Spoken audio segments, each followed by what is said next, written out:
आज असा प्रोजेक्ट घेऊन आलोय तुम्हाला मी, जिथं तुम्हाला तळवडे आय टी पार्क आणि देहू दोन्हीच्या मध्ये हा प्रोजेक्ट आहे. 3 प्लस पॉईंट सांगतो. त्याच्यामध्ये सगळ्यात पहिला प्लस पॉईंट आहे, पाठीमागे जे दिसत हे गायरान आहे. जवळपास 70 एकरमध्ये फॉरेस्ट एरिया आहे.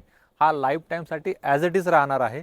आणि दुसरी गोष्ट, ह्या इथेच बाजूला एक मल्टी स्पेशलिस्ट हॉस्पिटल आहे, जे की या 45 एकरच्या टाउनशिपचाच भाग आहे. आणि दुसरी गोष्ट अशी आहे, याच्यासोबतच इथं तुम्हाला जे बाजूला कंस्ट्रक्शन दिसतंय ह्या साईडला आहे रिंग रोडची कनेक्टिव्हिटी जवळच. जास्त काही नाही आहे, विदिन 1 किलोमीटरच्या आतमध्ये तुम्हाला रिंग रोडची कनेक्टिव्हिटी आहे. आणि तिसरी गोष्ट म्हणजे तुम्हाला रेड ब्रिक्समध्ये 1 BHK, 2 BHK, 3 BHK आणि रो हाऊस पण मिळणार आहेत. तर अशा ह्या 45 एकरच्या टाउनशिपमध्ये ऑल ॲम्युनिटीज आहेत. खाली दिलेल्या नंबरवरती कॉल करा आणि फटाफट साईड लवकरात लवकर या. व्हिडिओ बघितला. आत्ता आपल्याकडे सुरू आहे हक्काचं गणित, एक चांगली सिरीज, ज्यामध्ये तुम्हाला एक सुवर्ण संधी आहे EV बाईक, त्याचबरोबर ते भरपूर सारे ऑदर गिफ्ट जिंकण्याची संधी. याच्या डिटेल्स कशा घ्यायच्या तर स्क्रीनवरती दिलेल्या नंबरवरती कॉल करा आणि सगळ्या डिटेल्स लवकरात लवकर घ्या.